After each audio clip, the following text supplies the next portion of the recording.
ठीक है जी, आपका जो सेक्शन डिस्क है वो आपका डेंचर का जो टिश्यू सरफेस होता है, यानी इंप्रेशन सरफेस को टिश्यू सरफेस भी कहते हैं, वहाँ पे आपने देखा होगा एक सेक्शन डिस्क लगा होता है, हाउस शॉप में मे भी आपने देखा हो।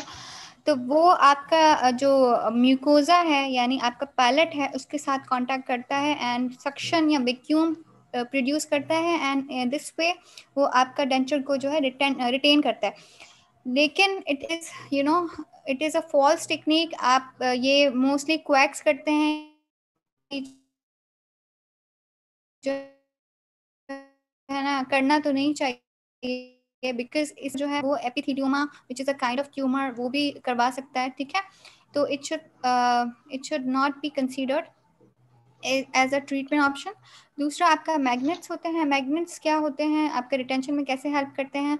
आपने म्यूकोजा में भी मैग्नेट्स लगा दिए एंड आपने डेंचर का फिटिंग सरफेस है वहाँ पे भी मैग्नेट्स लगा दिया, तो ये मैग्नेट्स जो हैं वो आपस में चिपक जाएंगे। ठीक है, इस तरह से जो है वो आपका डेंचर में रिटेंशन मिल जाएगा। दूसरा आपके कुछ मस्क्यूलर फैक्टर्स होते हैं, जो भी मसल्स इन्वॉल्व हैं वो आपका हेल्प करते हैं डेंचर की रिटेंशन में। उसमें आपके चीक मसल्स आ गए, लिप्स आ गए, tongue, masseter, floor of the mouth and neutral zone. जी डॉक्टर शुजा। ये सारे फैक्टर्स जो हैं ये रिटेंशन को बढ़ाएंगे, इनमें से कोई भी जी कम जी जी नहीं करता। जी जी जी जी ठीक। ये रिटेंशन ठीक है को ठीक है, थैंक यू। बढ़ाएंगे। ठीक है। अच्छा, ये सारे आपके मसल्स जो हैं वो भी हेल्प करते हैं रिटेंशन में, जिसमें चीक हो गया, चीक मसल्स हो गया, लिप्स, टंग हो गया, masseter, floor of the mouth, neutral zone. अब न्यूट्रल जोन क्या है, that might be a new term या आपने फाइनल ईयर में पढ़ा हो।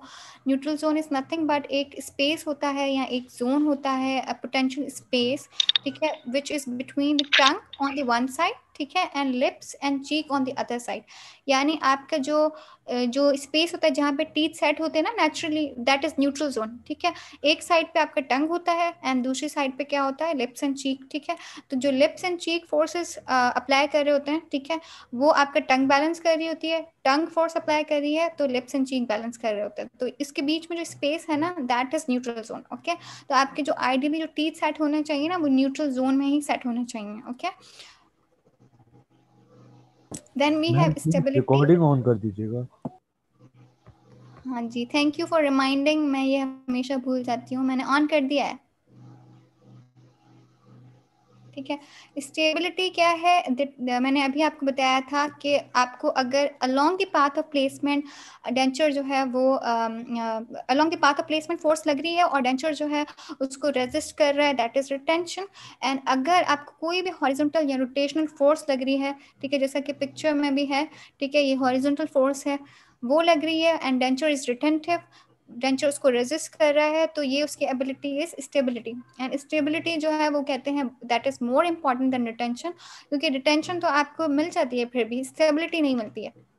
एंड स्टेबिलिटी आपका मैंडिबुलर डेंचर में ज़्यादा रोल प्ले करती है as compare to the maxillary denture, because आपका जो मैक्सिलरी डेंचर होता है उसमें आपको रिटेंशन वैसे ही अच्छी मिल जाती है, क्योंकि आपका जो डेंचर बेस एरिया होता है वो वहाँ पे ज़्यादा होता है, वहाँ पे सरफेस एरिया ज़्यादा होता है। सरफेस एरिया मैक्सिला का जितना होता है मैंडिबल का उसका ऑलमोस्ट हाफ होता है। मैक्सिला का 24 स्क्वायर सेंटीमीटर होता है तो मैंडिबल का 14 स्क्वायर सेंटीमीटर होता है, यानी it is almost half. Okay, then we have some factors which can affect the stability, that is intimate contact। intimate contact किसका, between the denture base and the tissues। अगर उसका intimate contact होगा तो of course हमें stability मिलेगी। intimate contact कैसे लाएं, आप इम्प्रेशन टेक्निक्स जो हैं अपनी वो बेहतर करें, इम्प्रेशन अच्छा रिकॉर्ड करें तो आपको इंटीमेट कॉन्टैक्ट मिलेगा। Residual ridge contour, residual ridge contour कैसा होना चाहिए, ideally we should have tall walls and broad base. ठीक है, आपकी अगर रिच की जो है वॉल्स टॉल होंगी और बेस जो है वो ब्रॉड होगी तो फिर आपका रेजिडुअल रिच का कंटूर जो है दैट इज़ आइडियल, बट हमें ये अनफॉर्चुनेटली मिलता नहीं है ईडेंटलेस पेशेंट में, बिकॉज विथ सम टाइम आपका जो रिज है वो रिजॉल्व होना शुरू हो जाता है। Then we have soft tissues. ठीक है, आपके आइडियली अगर सॉफ्ट टिश्यूज जो होने चाहिए that should be keratinized and tightly attached, ठीक है, एंड मोबाइल नहीं होने चाहिए। ठीक है, फर्मली अटैच्ड हूँ, कैरेटनाइज्ड हूँ एंड जो है वो टाइटली अटैच्ड हूँ। Okay, they should not be mobile ठीक है, फ्लैबी नहीं होने चाहिए। Okay, then palatal vault, palate जो है वो भी आपका स्टेबिलिटी में हेल्प करता है। Then we have neutral zone, मैंने अभी आपको बताया था। फ्लेंज शेप, ठीक है, आपका फ्लेंजेस की जो शेप है वो प्रॉपर होनी चाहिए। एंड ओक्लूजल फोर्सेस अगर ऑप्टिमम है तो आपका डेंचर स्टेबल होगा। But if you know in patients with para function या you know heavy muscular forces हैं या पेशेंट का जो है वो ब्रैक्सियर है, तो उनमें जो है डेंचर स्टेबिलिटी कॉम्प्रोमाइज हो सकती है, उसमें फिर हम मॉडिफिकेशन करते हैं डेंचर में। एंड डायरेक्ट बोन एंकरेज, जिसमें आपका इम्प्लांट आ जाता है या ओवर डेंचर आ जाता है। Then we have support is any ability of the prosthesis to resist displacement towards the basal seat area। इसमें कंफ्यूज नहीं होना है सपोर्ट एंड रिटेंशन स्टेबिलिटी में। आई होप मैंने बहुत सिंपल करके बहुत समझाने की आपको कोशिश की। आई होप आपको क्लियर हो गया हो ये तीनों चीज़ें क्या हैं। सपोर्ट यानी आपका जो टिश्यूज़ की तरफ अगर कोई भी फोर्स लग रही है डेंचर टिश्यूज की तरफ जा रहा है, ठीक है, दैट मीन्स डेंचर का ना सपोर्ट बहुत पुअर है। ठीक है, अगर आपका जो है डेंचर में इतनी एबिलिटी है कि उसको कोई फोर्स लगे, ठीक है, कोई भी फॉर एग्जांपल उसका हैवी ऑक्लूजल फोर्स लगी एंड डेंचर स्टेबल है, वहाँ अपनी पोजीशन पे ही है, टिश्यूज की तरफ नहीं जा रहा, दैट मीन्स कि उसका सपोर्ट अच्छा है। ठीक है, retention is away from the tissues, ठीक है, away from its path of placement, and support is towards the tissues. Okay, and stability is कोई भी हॉरिजॉन्टल या rotational force. Okay, I hope ये आपको तीनों चीज़ें क्लियर हो गई हों। ये तीनों इंपॉर्टेंट थी इसलिए मैंने इस पर ज़्यादा एम्फोसाइज किया है। अच्छा, देयर आर सम फैक्टर्स जो कि सपोर्ट में हेल्प करते हैं आपको, उसकी सपोर्ट जो है वो मैक्सिमाइज करने के लिए हम कर सकते हैं डेंचर में। आपका सरफेस एरिया जो मैं अभी आपको बताया था कि मैक्सिला में ज़्यादा होता है एज़ कम्पेयर टू मैंडिबल, इसलिए मैक्सिला में आपको सपोर्ट अच्छा मिलता है। मैंडिबल में स्टेबिलिटी का ज़्यादा काम होता है as compared to support and retention. Okay, then supporting tissues, अभी मैंने आपको बताया था कि if the supporting tissues are healthy, that is resilient, keratinize, firmly attached, immobile, flabby ना हो, तो आपका जो है वो सपोर्ट अच्छा होगा। Okay, and then impression procedure, अगर आपने इम्प्रेशन प्रोसीजर अच्छा परफॉर्म किया है, आपका जो है इम्प्रेशन आपने इतना अच्छा लिया है कि आपका फिट जो है वो डेंचर का अच्छा है, इंटीमेट कॉन्टैक्ट बने, तो it will also help to enhance the support. ठीक है, एक्यूरेट फिट अभी मैंने आपको बताया था कि इम्प्रेशन टेक्निक्स अच्छे होंगे तो आपका जो है वो फिट एक्यूरेट आएगा। एंड डायरेक्ट बोन एंकरेज, ठीक है, जिसमें आपका इम्प्लांट आ जाता है एंड आपका जो है वो what you call over denture आ जाता है। ठीक है, अब मेरे ख्याल से आप क्वेरीज कर लें क्योंकि 8:40 हो रहे हैं और बाकी फिर कंटिन्यू बाद में करें। डॉक्टर शुजा, क्या कहते हैं आप? जी जी, जी भले आपकी मर्जी है, हमें तो कोई एतराज नहीं। आप दोनों दोनों जो आपको सही लगे, भले आप और कल करना चाहें तो कल प्लीज मुझे कंटिन्यू ये करें। बताइएगा कि आपको समझ आ रहा है या आपको अगर कोई भी आ रहा इसमें है, बाकी कल करिएगा बस। जी मैं बाकी कल चलें जी, करेंगे मैम। ठीक है। और बहुत आप हो प्लीज मुझे गया। बताइएगा, बहुत हो गया। चलें जी, सर से तो नहीं गुजर रहा, समझ तो आ रहा है ना, ये मुझे प्लीज कंफर्म करें। जी समझ आ रहा है, समझ आ रहा है। बहुत यस मैम, जबरदस्त समझ समझ आ आ रहा रहा है। चलें जी, बहुत अच्छा ठीक, पढ़ाया कल आपने।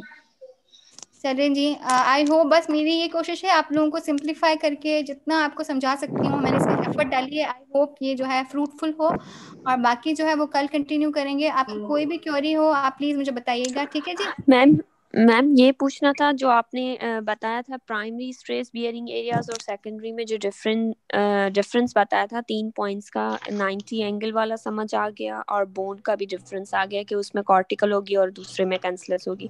म्यूकोजा के क्या बताया था, किस में थिन होती है और किस में थिक होती है, वो थोड़ा क्लियर कर दे। म्यूकोसा में भी मैंने आपको ये बताया था कि जो आपका प्राइमरी स्ट्रेस बियरिंग एरिया होगा उसमें आपका म्यूकोसा जो है थिक होगा, ठीक है, और सेकेंडरी स्ट्रेस बियरिंग एरिया जो है उसमें म्यूकोसा थिन होगा। ठीक है, ये आप बिल्कुल ऐसे ओके, समझें। थैंक ठीक है, आपको मैं सिंपल कर देती हूँ, अगर आपको समझ नहीं आ रहा कर दूं मैं सिंपल आपको। यू। जी जी। जैसे कि आप ये देखिएगा कि जो एरियाज जहाँ पे धूप ज़्यादा लगती है, जो कि डेजर्ट एरियाज होते हैं, वहाँ पे लोगों की स्किन थिक होती है। ओके, और जो एरियाज होते हैं जैसे नॉर्दर्न एरियाज होते हैं वहाँ पे लोगों की स्किन वाइटिश और थिन होती है। ओके, वो इसलिए होती है क्योंकि जहाँ पे वो अल्लाह ताला ने इसीलिए दी है कि आप वहाँ पे गर्मी ज़्यादा बर्दाश्त कर सकें, और वहाँ पे गर्मी इतना नहीं होती है, इसलिए ये एनाटमी है ना, ठीक है। इसी तरह से डेंचर के लिए भी ये जो आपके सपोर्टिंग टिश्यूज़ हैं इनकी एनाटमी कुछ इस तरह से है कि कुछ एरियाज़ पे प्रेशर ज़्यादा लगना चाहिए और कुछ एरियाज़ पे प्रेशर कम लगना चाहिए। तो जिन एरियाज़ पे प्रेशर ज़्यादा लगना चाहिए यानी प्राइमरी स्ट्रेस बियरिंग एरियाज़ हैं, वहाँ पे आपकी म्यूकोजा भी थिक होगा, वहाँ पे आपका बोन भी अच्छा होगा, एंड वहाँ पे आपका फोर्सेस आप 90 डिग्रीज पे लग सकती हैं, ठीक है। And unlike stress bearing areas जो है उसमें आपका बोन भी जो है वो इतना गुड क्वालिटी नहीं है, कैंसलस है, and we also have mucosa which is very thin, ठीक है, as compare to primary stress bearing area. तो ये इसका डिफरेंस है, ओके। और मैम ये ये इम्पॉर्टेंट रिटेंशन, जी जी जी आप कंटिन्यू करें। अब मैं कह रही थी कि ये डिफरेंस है, और दूसरा ये डिफरेंस आप याद रखिएगा, ये बुक में भी मेंशन है, और दूसरा ये कि ये एमसीक्यू पूछ सकते हैं, कभी भी हो मैम ये सकता है, पूछ रिटेंशन सकते हैं, क्योंकि ये स्टेबिलिटी इम्पोर्टेंट सपोर्ट पॉइंट पे था। कैसे एमसीक्यूज होंगे? ये यही एमसीक्यू होंगे मोस्टली। देखें, ये आप मुझसे ना पूछें बिकॉज पेपर तो नहीं मुझे नहीं पता ना कौन बनाएगा। ऑब्वियसली वो तो लाइक थोड़ा किस तरह से क्लूज दें आप। रिटेंशन स्टेबिलिटी सपोर्ट में इससे ज्यादा तो आई डोंट थिंक कुछ हो सकता है, ठीक है। जो भी मैंने इसमें डाला है ना वो आप लोगों के लेवल के हिसाब से ही डाला है, ठीक है। दूसरा ये कि रिटेंशन स्टेबिलिटी सपोर्ट की डेफिनेशन में, उसके कॉन्सेप्ट में लोग कंफ्यूज हो जाते हैं। उसका कॉन्सेप्ट मैंने क्लियर करने की कोशिश की है। अगर आप ये कॉन्सेप्ट याद रखते हैं ना तो आप कंफ्यूज नहीं होंगे इंशाल्लाह। डेफिनेशन, ठीक है।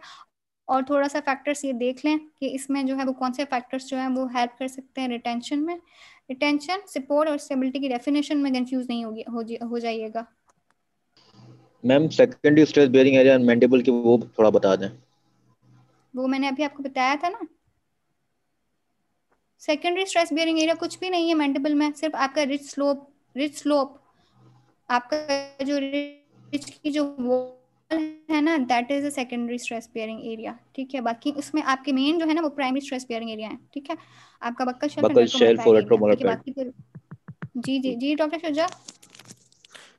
जी, मैं ये पूछना चाह रहा हूँ कि कोई ऐसा बीसीक्यू आ सकता है क्या जो डिक्रीज रिटेंशन पे हो या डिक्रीज स्टेबिलिटी पे हो? मतलब हमें कैसे पता चलेगा कौन सा डिक्रीज कर रहा है? मतलब उस पे थोड़ा सा अगर आप बता दें तो। ये यही फैक्टर्स हैं। फॉर एग्जांपल अगर आप कह रहे हैं ना कि मे बी आप पूछ रहे हो कि रिटेंशन, अच्छा, रिटेंशन में आपका ना मोस्टली फोर्सेस इन्वॉल्व होती हैं, वो स्टेबिलिटी और सपोर्ट में ऐसा नहीं होता है, ठीक है।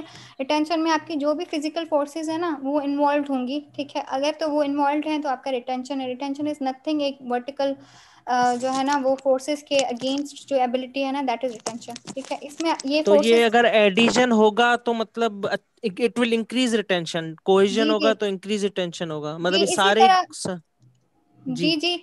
देखिए, अगर जीरो स्टोर में अगर पेशेंट आता है ना उसमें हमें रिटेंशन इसलिए नहीं मिलती है क्योंकि उसमें इस सलाइवा ही नहीं लाइवा का होता, नहीं उसमें सही है, सलाइवा नहीं होगा तो उसमें हमें ये फोर्सेस कहाँ से मिलेंगी, सही बोल रहे हैं। ठीक है। यू आर ठीक है, गेटिंग माय और जो पॉइंट। मैकेनिकल फैक्टर्स हैं उसमें भी सब इंक्रीज ही होंगे, और दूसरे भी जो आपने बताए थे सारे वो भी सब ये इंक्रीज। जो भी है ना, ये मैक्सिमम जी। आपके जो भी ये फैक्टर्स इन्वॉल्व है ना, ये जितने मैक्सिमम होगा सब उतना अच्छा रिटेंशन मिलेगा। सपोर्ट में जो भी भी और स्टेबिलिटी में भी। क्या चीज, मैं आपकी बात नहीं समझ रही। सपोर्ट में भी और स्टेबिलिटी में भी ये सारे फैक्टर्स इंक्रीज करेंगे उनकी स्टेबिलिटी को। रिटेंशन के मैंने अलग बताए हैं, सपोर्ट के अलग, जी, स्टेबिलिटी वो के मैं अलग। समझ गया आपकी बात। आपने अलग अलग लिखे हैं, मैं ये पूछ रहा हूँ कि अब ये जो फैक्टर स्टेबिलिटी के लिखे हैं ये भी सारे इंक्रीज ही करेंगे स्टेबिलिटी जी को। जी, सब इंक्रीज करेंगे, सब उसको इनहेंस करेंगे, ठीक है। कोई भी उसको कॉम्प्रोमाइज नहीं करेगा, ठीक है। इसके ओके, आप वाइस वर्सा चले जाए तो कॉम्प्रोमाइज होगी, ठीक है। कॉम्प्रोमाइज फॉर होगा, सही है। एग्जांपल आपको इंटीमेट कांटेक्ट अगर स्टेबिलिटी का फैक्टर है, अगर आपको इंटीमेट कांटेक्ट नहीं होगा तो ऑब्वियसली आपका स्टेबिलिटी तो कॉम्प्रोमाइज होगी। इसको वाइस सही है। वर्सा कर देंगे ना तो कॉम्प्रोमाइज होगी। वाइस वर्सा का वैसे पूछते भी नहीं है आपका, बस ये ऐसे ही पूछेंगे कि कौन से फैक्टर्स हैं इनमें से जो स्टेबलाइज करेंगे डेंचर को। Stability is more important, okay. Okay okay. और स्टेबिलिटी में न्यूट्रल जोन जो है वो ज्यादा जरूरी है, उसको इस इसका ध्यान में रखिएगा। सवाल आता है, जी जी, इसका सवाल आता है, सही। और मैंने सपोर्ट में भी यही होगा, सब इंक्रीज करेंगे। जी, और सपोर्ट में जो है ना आपका surface area is more important, surface area and supporting tissue. Supporting tissues आप नाम से ही वाजे है, सपोर्टिंग टिश्यू सपोर्ट करेंगे। ओके, और दूसरा ये कि इसमें मैंने एमसीक्यू और आपके जो भी इंटरव्यू के क्वेश्चन है ना उससे भी, वो भी मैंने प्रेजेंटेशन में डाले हैं, लाइक उनसे रिलेटेड टॉपिक इसमें कवर किए हैं। जैसे अभी आपने आधा पढ़ लिया है, आधा कल पढ़ेंगे, और इसमें इंटरव्यू में भी जो पूछा गया था ना वो भी मैं आपको कल पढ़ाऊंगी। तो कल का टाइम भी वही सेम 7 o'clock? कल 6 to 7 रख सकते हैं अगर स्टूडेंट्स एग्री करें तो। एक्चुअली मगरिब की नमाज जो है ना वो होती है हाँ जी, हाँ जी, भले ओके ठीक है, यही टाइम रख दें। 7 to 8 कर दें भले। जी जी जी, मैम जितना अगर ही दिन में हो सकता है। आप मुझे जब बोलें, दिन में आफ्टर 4 हो सकता है। नहीं यस दिन मैम में नहीं रखें, प्लीज। बस 7 to 8 रखें मैम, क्योंकि सबकी जो है सहूलत इस टाइम पर ही होती है। ओके डॉक्टर शुजा, आप टाइम मुझसे आप खुद ही बता जी दीजिएगा जी मुझे टाइम, आई एम अवेलेबल। और बाकी जो है वो आधा लेक्चर तो हो गया है। आई होप आप लोगों को समझ आया हो, फिर भी कोई क्वेरी हो तो मुझे पूछ लीजिएगा। ठीक है जी, जी एंड करें मैं सब। जी जी। थैंक यू सो मच चलें doctor ji, flower, thank you thank so you. Much everyone. अल्लाह ठीक है हाफिज। जी, कल थैंक यू इंशाल्लाह मैम। कंटिन्यू करते हैं थैंक फिर। You ma'am. ओके जी, अल्लाह हाफिज। अल्लाह हाफिज।